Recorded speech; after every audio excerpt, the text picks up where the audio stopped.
What's going on, man? You tuned into the Real Me TV. I'm marc-black, representing the Who movement, Marley and Mine, and all that. That's irrelevant. We're here to talk to the man himself, Justice I Am One. How you doing today, my brother? I'm doing alright. Yourself, man? Yeah, I'm taking it easy, man. Man. We want to talk to you about a couple things.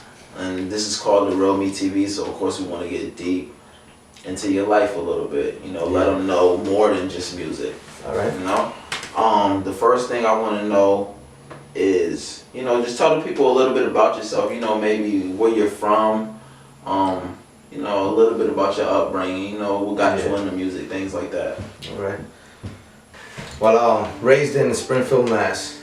You know, I was born on Friday, February the 13th. Second son to Rosa Ramos and Miguel Rivera. My mother is from Aguabuenas, Puerto Rico. Right. My father is from Sidra, Puerto Rico. Right. I have a beautiful family. I would say, doubt. you know. I pretty much haven't seen anything outside of Springfield.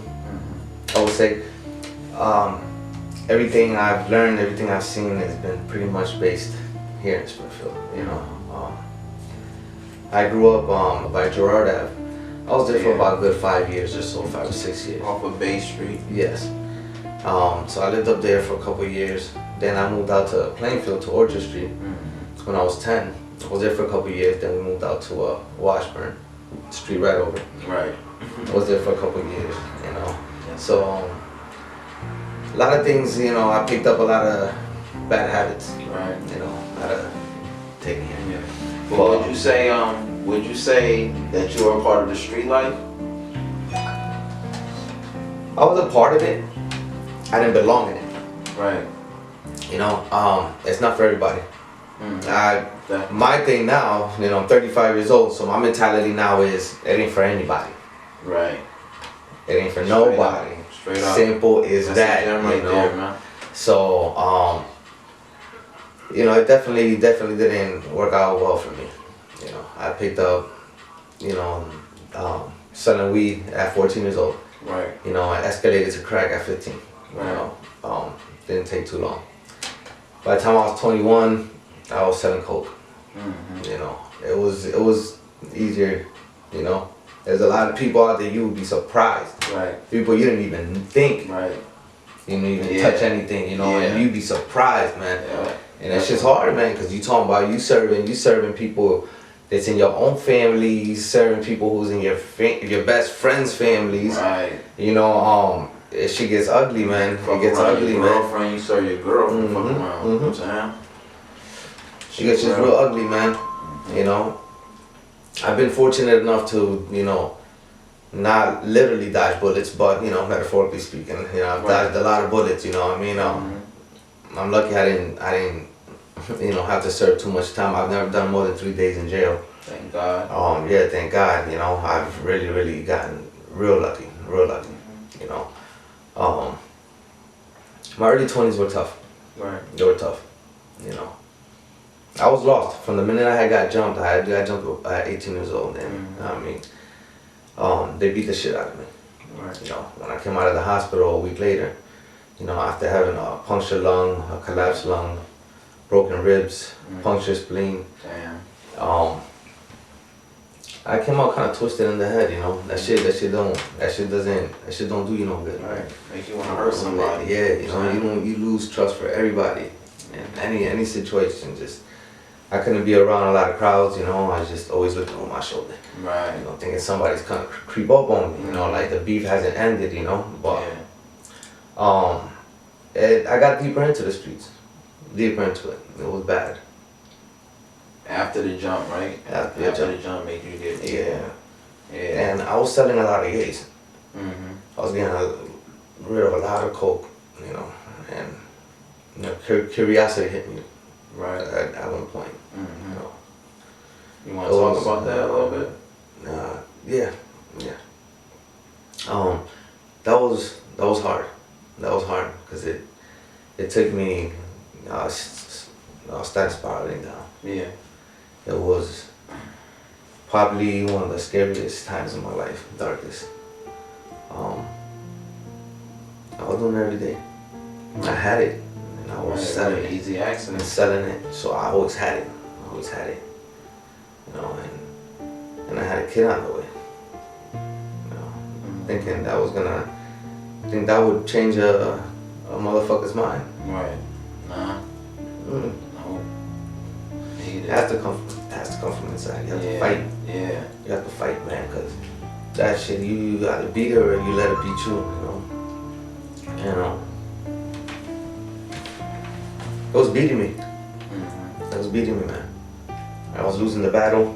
And it was ugly, you know. I was going days without sleep. Hardly not eating. I just, you know, a few things here and there, but just, you know, and hustling, you know. Did you ever feel like you needed it to get through your day, kind of? We got to that point, you know, and it was, the rude awakening came from going into the bathroom one day at about 7 in the morning. It had been like 3 days I haven't slept. I looked in the mirror. What I saw in the mirror was probably one of the most disgusting, ugliest things I've ever seen in my life. Right. It was my own reflection. Right. I looked horrible. Like I was dying. Right. I said, I can't keep doing this. And I just stopped. Reality check, man. Just like that, you know. You know, you got a chance to, you know, that's not something that I'm proud of at all, you know.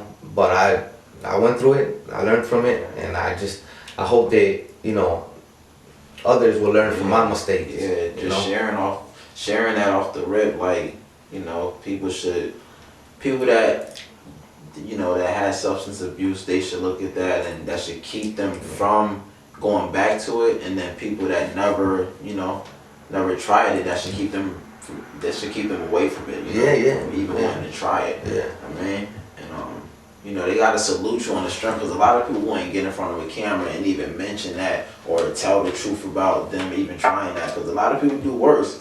I mean, a lot of people still trying that right now, and they act like they just smoke weed or drink. Yeah. Nah, you acting crazy because you want something else. But yeah, so you know, it's all about just being honest with yourself, man. Yeah, definitely. Crazy story is, you know, I was having trouble in the things I wasn't telling nobody. Do you having some trouble? Talk to somebody and talk to them, because that'll help you get out of that shit. Because if you keep it to yourself, man, you just keep digging yourself deeper and deeper. You know what I mean? Because you're just trying to, you know, you're trying to hide that shit. But I didn't know how to tell anybody. Right. But one of my best friends, Boogs, I used to chill with him all the time, you know, and the only way I knew how to express myself was writing rhymes. Right. So I wrote this verse, long verse, and it was just talking about the addiction itself, what I was going through, and I told him, I gotta show you something.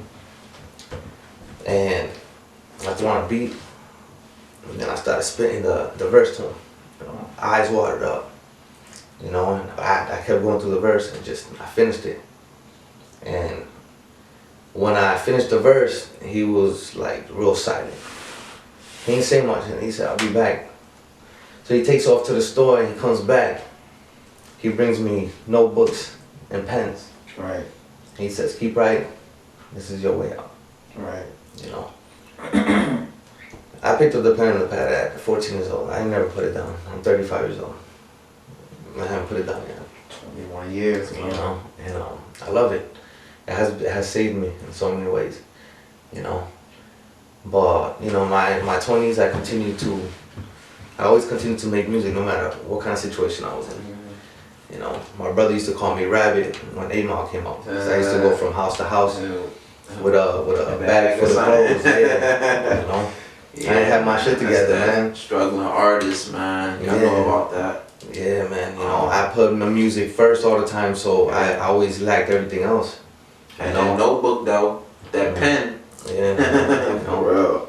And it's like, you know, I see a lot of people embracing the things that I do, and online and the internet, you know, and shit, and I appreciate it. You know, I'm humbled by it. You know, people call me an angel. You know, and you know, such a blessing to them, you know, like they ran into my music or whatever the case may be. And it's crazy because it's like sometimes it's hard to swallow that. Right. I don't feel like that good man, Mm-hmm. you know. And I appreciate all you guys out there who support me and who really stand behind me. You guys encourage me to continue to be a better person. Yeah. Because I haven't been, you know, I've been a pretty bad person, you know, most of my life. And I can admit that, you know, and I have to. That's the only way to be able to keep moving forward from it. Right. You know, my man Justice, he gets a lot of love on his music pages. Like, if you go check on Facebook his Justice I Am One music artist page, you'll look under the God Is Not Dead video or Children Cry, the Real Me Unplugged. Like, you'll see comments where people are telling him like, your music touched me in this way, you're an angel sent from heaven. They'll tell him like they just was crying listening to the words, feeling his passion.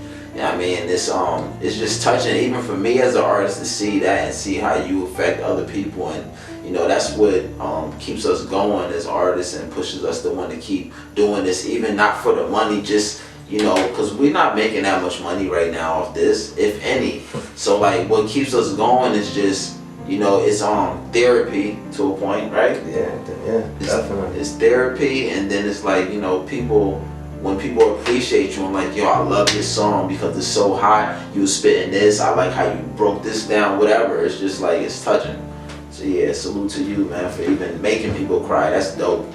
I appreciate that, you know. Dope. But you know, it's definitely a blessing to know that, you know, at least I can do something good by others, you know, after so much bad that I've done. You know what I mean? You know, Yeah. I've been caught in the past for a long time. Mm-hmm. For a long time, you know, and it's sad because, you know, a lot of people don't realize the damage that the one does to himself. Right. You know, you trying to pursue certain things and try to make certain things happen. You always think this is the moment, this is the moment. You know, by the time you look at it, yo, 10, 15, 20 years pass by, man, that moment still hasn't happened. Right. You know, and it destroys you, man, it destroys your character. Don't get it twisted, you lose pieces of yourself all the way to the top. People stop believing in you, or, you know, start talking down on you, thinking that you just a rapper. Look at you, you local, you ain't this shit with your music. You know, there's even people don't even take you serious, you know. It's like, they don't even take you serious no more, you know. Like, this music, this is something that flows through my veins and through me, you know what I mean? And life and all the bumps and bruises that I've taken on the way here, that I'm able to put out there. I hope that my experiences in life is gonna be something that I can continue to put through my music, so the youth and children coming up, you know, don't do the same things I did, you know? Because I've been a horrible person, you know? Like I said, I've been a horrible person, and in order to become a great artist, I had to lack everything else. Right.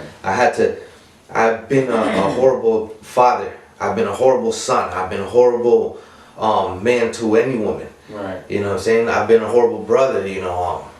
I've been a horrible everything, but I've been a great artist. Right. A phenomenal one in most people's eyes. But now you're catching up to everything else, you know? Yeah. All the rest of the pieces catching up to Yeah, and all the other pieces are coming together now. And it sucks because I had to sacrifice a lot of smiles and happiness just to be here. Mm-hmm. You know, I still got to work a 9 to 5. Mm-hmm. I still work a 9 to 5. I got to work second shift. You know, I come home to be alone. Right. You know what I'm saying? You know, as an ambitious person, I don't go out. I don't go to the clubs. I don't go to bars. The only time I go out is if I'm performing. Mm-hmm. I'm not out there. I just been focused on getting the business side of things right. Trying to make sure that my personal life comes back together, you know what I mean? I see my kids as much as I possibly can. And even when I'm with them, sometimes I cut their time short, you know, even though they're around me, but I'm dealing with something that has to do with getting this right. But it's crazy because, you know, we get criticized and we get knocked and kicked for what we do. As a man or as a rapper? As a man. Mm-hmm. As a man. You know, this ain't a credible thing to do as a father. Right. You know, at the end of the day, I've lost a lot. Mm-hmm. I've lost a lot that I'm never gonna get back. Right. Time, you can't get back. No matter how much money you put in my pocket. No matter if I get signed tomorrow. Right. No matter if something big, huge happens independently, you know what I'm saying, one of the tracks take off. It doesn't matter. Still playing catch up, you know? Point. Yeah. my personal life has been destroyed. Mhm. It has crumbled right from under my feet, and all the pieces have been picked up, are getting picked up, still literally, Mhm. you know, one piece at a time. But I'm a stronger man than I was before. Right. I'm a smarter and wiser, you know. Right. I can't say I regret. You know, sometimes we look back and say, could I have done that? But the only way to have done it differently was to not do this at all. I've been rewarded, man. You know. And, you know, I love my kids. My kids love me. Right. You know. Regardless to music or not, Mhm. you know, we're not all together for a reason. So that's gonna be the way it's gonna be regardless. I will never sit there and let music take the blame on that one. You know what I mean? Right. Things are the way they are for a reason. So could anything else have been different in my life if I would have done it, if it would not have been a part of my life? Nah. But I'll tell you one thing, you know. I've been rewarded by the fact of, like you said earlier, it's touched people. You know. I've taught my kids how to chase something. Right. And put your all into it. Right. Both my kids are ambitious. Right. Or persistent. To the point sometimes they crawl under my skin like, oh, he won't quit. He won't let up. He won't let up. Especially my little one, yo, forget about it, you know? And they just, you know, when they got something in their head, man, they just keep pushing at it, man, you know, and, you know, sometimes it aggravates me, but it makes me smile. Yeah. And I'm like, I'm doing a good job. Right. They continue like this with you know, once they know what they really want, they're gonna grab it. They're gonna chase it and they're gonna catch it. I dig, man. For real, you know, and you know, I can't say I regret anything, man. You know, I can't, you know, I have to take it for what it is. You know, I see something that most people probably can't see, you know, and there are some people see things that I will never be able to see, you know, and it's life, you know, and my vision is my vision, you know. I'm successful by being able to still say I'm here, I'm here breathing, you know what I mean? I've been caught with drugs. I've been, you know, my life literally was on the line, you know what I mean? You know, my best friend shot and stabbed right in front of me, you know, 2 or 3 feet up, right next to me, you know. You know, I've seen things that, you know, we wish we didn't have to see. Right.